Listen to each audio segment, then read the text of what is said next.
Party ने एक विस्तृत प्रोग्राम बनाया पूरे हिंदुस्तान के लिए, जिसमें हर पार्लियामेंट्री कॉन्स्टिट्यूंसीज में मीडिया के लोगों के साथ इंटरेक्शन, प्रेस कॉन्फ्रेंस, लोगों को सजग करवाना आपके माध्यम से कि 9 साल में मोदी गवर्नमेंट ने कितने बेहतरीन काम किए हैं और हमारा आगे का विजन क्या है, अगला 1 साल जो है उसके लिए विजन क्या है, और मोदी गवर्नमेंट दोबारा जब पावर में आएगी 2024 के बाद तो उसका विजन क्या है, इसके बारे में बातचीत करने के लिए आज हमारे मध्य में डॉक्टर जितेंद्र सिंह जी, यहाँ के member parliament, honourable minister, Modi government में एक बड़ी इंटेलेक्चुअल पर्सनैलिटी, बड़े चाव से हम इनको सुनते हैं।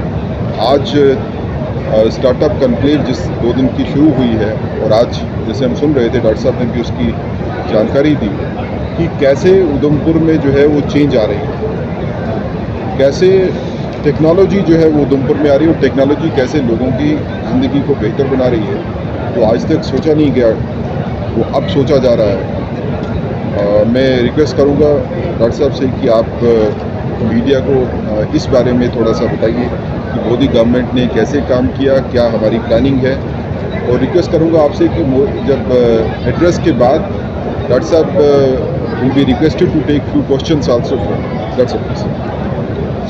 धन्यवाद सुनील जी, जैसे आपने भूमिका रख दी है, मुझे लगता है कि आंकड़े तो आपके पास उपलब्ध होंगे ही और साझा भी कर दिए जाएंगे कि 9 वर्षों में क्या परिवर्तन हुआ है, क्योंकि उसको समझने का एक तरीका ये भी है कि हम उसकी तुलना कर सकें कि 2014 से पहले का क्या दृश्य था। हर क्षेत्र में कई गुना अधिक विकास हुआ है, स्केल में भी, स्पीड में भी, गति भी बढ़ी, मात्रा भी बढ़ी, लेकिन उसके पीछे का जो भाव है उसको समझने की आवश्यकता है, क्योंकि उसका उल्लेख कम होता है। आप में से कुछ एक लोग जो पुराने समय से पत्रकारिता से जुड़े हैं, यदि आप स्मरण करें कि 2014 से पहले का क्या आलम था, कितनी बेजारी थी इस देश में, कितना निराशावाद था, हमारे बहुत सारे युवा दूसरे देशों में जाने के लिए अवसरों की तलाश में थे। आज मैं कहूँगा कि 9 वर्ष की सबसे बड़ी उपलब्धि ये है कि हिंदुस्तानी को हिंदुस्तानी कहलाने में गर्व महसूस हो रहा है, चाहे वो हिंदुस्तान के भीतर रहता है चाहे बाहर जाता है। अभी सुनील जी आपके आगे स्टार्टअप की बात रखे रहते, यहाँ पर आज स्टार्टअप का 2 दिवसीय एक्सपो हुआ है। आज स्थिति ये है कि जो विदेश के स्टार्टअप ग्रुप्स हैं वो भी भारतीय मूल के बालक बालिकाओं, लड़के लड़कियों को प्रेफर करते हैं, क्योंकि हमारे बच्चों में पूरी प्रतिभा भी थी, योग्यता भी थी, मेहनत करने का मादा भी था, आंखों में सपने भी थे, लेकिन उस प्रकार की अनुकूलता नहीं थी, उसका अभाव था जो मोदी जी ने दी।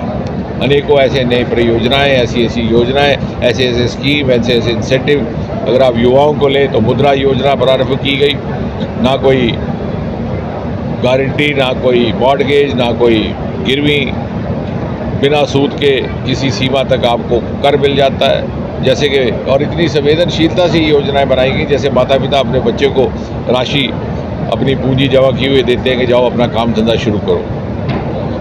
इसी तरह से उन वर्गों की भी चिंता हुई है जो प्रधानमंत्री स्वनिधि योजना, लगभग 40 लाख स्ट्रीट वेंडर्स को, कभी किसी ने सोचा कि ये भी एक तबका है। महिलाओं को लेकर के जहाँ एक तरफ युवाओं की चिंता हुई है, युवाओं के तो जैसे हम अभी बात कर रहे थे कि स्टार्टअप की संख्या 300-400 से बढ़ करके 1 लाख तक पहुँच गई, हम दुनिया में तीसरे दर्जे पर आ गए। कहने का अर्थ ये है कि अब वो मौका आ गया, हमने जा कर के आपके माध्यम से समाज में ये समझाना है कि वो ज़माना जाता रहा जब सिर्फ और सिर्फ सरकारी नौकरी ही जीविका कमाने का, रोज़गार कमाने का जरिया था।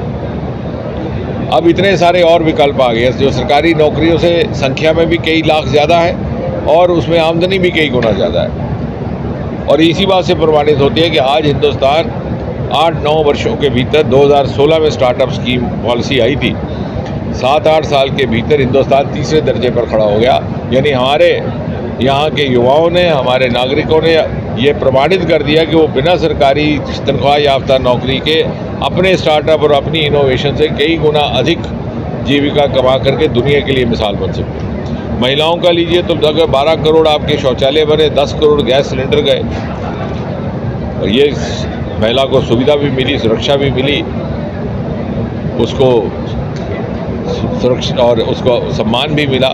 और हमने वो ज़माना देखा ऐसे ऐसे गांव में जहाँ पे महिलाओं को, और ये जो जितने भी सुधार लाए गए हैं, ये ना केवल आर्थिक सुधार है, सामाजिक सुधार है, बल्कि इनके दूरगामी परिणाम है। ये हमारी एक नई संस्कृति को जन्म देने वाले हैं। हमने वो समय देखा है जब महिलाओं को सुबह तड़के उठ करके शौच के लिए जाना पड़ता था खेतों में, ताकि बाद में पुरुषों की आवाजाही शुरू हो जाती है। कितनी बड़ी राहत है, आप उस महिला से पूछिए जो उस परिप्रेक्ष्य में रहती है, उस देहात में रहती हो। ये कोई साधारण रिफॉर्म्स नहीं है। इसी प्रकार और दूसरा, एक नया कल्चर लाने का प्रयास, वोट की राजनीति से उठ करके। ये नहीं पूछा कि धर्म क्या है, मज़हब क्या है, हिंदू है, मुसलमान है, ठाकुर है, ब्राह्मण है। जहाँ जिस चीज़ की आवश्यकता थी दी गई। जब ये 10 करोड़ घरों में गैस सिलेंडर गए हैं, और ऐसे ऐसे हम मोहल्ले में गए हैं जिन्होंने शायद कभी बीजेपी को वोट ना दिया हो, लेकिन उनको इसका लाभ पहुंचा। ये भी नहीं पूछा कि किसको आप वोट देते हैं। तो मोदी जी ने एक नई कार्यशैली, एक नई कार्य संस्कृति को जन्म देने की कोशिश की है इस देश में, इस समाज में। आने वाले समय में वही हमें भौगोलिक इस दुनिया का हिस्सा बना करके 25 वर्षों में उस पटल तक पहुंचाएगी जिसका मोदी जी इस समय स्वप्न देख रहे हैं। उधमपुर जिले की बात करें तो अभी अचीवमेंट हुई है। हाँ, वो भी कह रहे हैं, तो बड़े एस्पेक्ट की बात करें, नेशनल हाईवे की बात करें, बहुत से प्रोजेक्ट चल रहे हैं। तो आपकी नज़रों में सबसे बड़ा प्रोजेक्ट 9 सालों में हुआ है वो कौन सा है उधमपुर डिस्ट्रिक्ट में? उधमपुर की दृष्टि से मुझे लगता है जो मेरे दिल के सबसे ज़्यादा नज़दीक है वो देविका का प्रोजेक्ट। वो इसलिए कि हमने भी एक थोड़ा सा कल्चर बदलने का प्रयास किया। देखिए, कोई भी जनप्रतिनिधि वो काम तो करता ही है जिसकी मांग आए। जब धरना प्रदर्शन उसके घर के आगे लगता है तो वो काम आगे बढ़ाता है। लेकिन आज के युग में, आने वाले समय में जनप्रतिनिधि का काम ये होगा वो अध्ययन करे, शोध करे, स्टडी करे और देखे कि इस जगह के लिए किस चीज़ की आवश्यकता है। He has to lead, not to be led. और वो अपने समाज को समझा कि देखिए यहाँ इस चीज़ की आवश्यकता है। तो जैसे ही ये जल सुंदरीकरण का कार्यक्रम शुरू हुआ देश भर में और गंगा का प्रोजेक्ट शुरू हुआ, तो हमारे जहन में आया कि उधमपुर को भी इसका लाभ मिलना चाहिए। देविका को गंगा की बड़ी बहन कहते हैं और मुझे आभार प्रकट करना है, मोदी जी ने इसमें हमारा सहायता की, सहयोग किया और स्वयं आकर के इसकी घोषणा की वर्चुअली जब वो जम्मू पधारे थे सन 2019 जनवरी फरवरी में। और आज ये प्रोजेक्ट पूरी तरह से मुकम्मल है। इसके फिनिशिंग टचेज़ 1 आध महीने में मुकम्मल हो जाएंगे। उत्तर भारत का पहला नदी सुंदरीकरण का कार्यक्रम, ये हमारे लिए आस्था का भी विषय है और ये हमारे लिए पर्यावरण का भी है। उसके अतिरिक्त मानतलाई आपको जो इसमें महत्वपूर्ण बात यह है कि 35 वर्षों से खंडर बना हुआ था। उस समय की प्रधानमंत्री श्रीमती एक प्रावधान बना करके इसकी ज़मीन की अलॉटमेंट की व्यवस्था की थी स्वामी धीरेन्द्र ब्रह्मचारी जी के लिए। स्वामी धीरेन्द्र ब्रह्मचारी जी की अकस्मात मौत हो गई एक हवाई दुर्घटना में। उसके बाद उन्हीं की पार्टी और उन्हीं की सरकार, उन्हीं के समर्थक, उसने इस तरह ध्यान नहीं दिया। ये श्रेय जाता है मोदी जी की सरकार आने के बाद ये state of the art wellness centre बना है। दुनिया के किसी भी वेलनेस सेंटर के साथ आप इसकी तुलना कर लीजिए। यहाँ पर वेलनेस सेल्स भी है, यहाँ पर स्विमिंग पूल भी है, यहाँ जिम भी है, यहाँ पर मेडिटेशन सेंटर्स भी हैं और यहाँ पर हेलीपैड भी है ताकि दूर विदेश से लोग आ सकें। और ये एक बहुत बड़ा पर्यटन स्थल भी बनेगा, रिलीजियस टूरिज्म। और जब जैसे तिरुपति बालाजी का मंदिर बन गया जम्मू में, तो मुझे लगता है कि माता वैष्णो देवी को केंद्र बिंदु बनाते हुए एक बहुत बढ़िया रिलीजियस टूरिज्म सर्किट भी बनेगा। साथ ही साथ मानसर को भी केंद्र के सहयोग से 200 करोड़ रुपए का प्रोजेक्ट दिया गया है। एक स्वराज्य स्कीम शुरू हुई है जिसके अंतर्गत कुछ एक पर्यटक स्थलों को और झीलों का सुंदरीकरण विकास होगा, उसमें मानसर को शामिल कर दिया गया है। उसका थोड़ा बहुत काम शुरू हो गया है, लेकिन जो केंद्र के सहयोग से होना है उसमें जब वो शुरू होगा तो उसमें और ज़्यादा गति आ जाएगी। इसी प्रकार उधमपुर वो शहर है जहाँ हिंदुस्तान का पहला हाईवे विलेज का प्लान है, आपके गढ़ी के पास। थोड़ी देर के लिए वो काम रुक गया था कि कोविड वगैरह आ गया, तो जैसे ही हाईवे विलेजेस का कॉन्सेप्ट हिंदुस्तान में आया तो 2 हमने हाईवे विलेज अलॉट करवाए थे, एक कठुआ के लिए, एक उधमपुर के लिए। कठुआ वाला रोकना पड़ा क्योंकि वहाँ 6 लेनिंग का काम शुरू हो गया, तो बाद में उनको लगा कि शायद उसकी लोकेशन बदलनी ना पड़े, इसलिए इसको अभी फ़िलहाल रोका है। उधमपुर वाला अभी प्लान में है। और मेडिकल कॉलेज की किसी ने मांग नहीं की थी। ये वो काम है जिनकी कभी कोई मांग नहीं हुई। मानतलाई की किसी ने मांग नहीं की थी, लेकिन ये हमारे जनप्रतिनिधियों ने खुद शोध करके कहा कि हाँ, ये हमने जनता को समझाना है कि ये आपके लिए है। और ये एक वाहिद कॉन्स्टिट्यूएंसी है मात्र पूरे देश में लोकसभा की जहाँ 1 नहीं 2 नहीं 3 मेडिकल कॉलेज केंद्र के सहयोग से स्थापित किए गए हैं, कठुआ में भी, उधमपुर में भी और डोडा में भी। डोडा में भी किसी को कभी कल्पना नहीं थी कि वहाँ पर मेडिकल कॉलेज होगा। ज़्यादा से ज़्यादा उनकी सोच जाती थी कि महिला कॉलेज हो, वुमेन कॉलेज हो। तो कहने का तात्पर्य है कि एक नेशनल लेवल के भी प्रोजेक्ट्स हैं। कलाड़ी को हमने डिस्ट्रिक्ट प्रोडक्ट बनाया और हमारी ये कल्पना है, ख्वाहिश भी है कि आगे चल कर के मिल्क प्रोडक्ट्स के लिए उधमपुर जाना जाए देश भर में, जो इसका पोटेंशियल भी है। सर, अमरनाथ यात्रा आने वाली है, कल अमित शाह जी ने हाई लेवल की मीटिंग की है, किस तरह से देखते हैं? और जो पिलग्रिम्स आने वाले हैं बाहर से, क्या मैसेज रहेगा एज ए सांसद और एज ए MOS PMO? नहीं, मैंने तो उस दिन उत्तर प्रदेश में भी ये बात आई तो हमने सबसे पहले कहा कि अगर 62 दिन की अमरनाथ यात्रा इस बार हो रही है तो वो अपने में ही एक स्टेटमेंट है, उसके बाद कुछ कहने की आवश्यकता नहीं। और वो दो स्तर पर एक संदेश आता है। एक तो ये कि अब सरकार में इतना आत्मविश्वास है।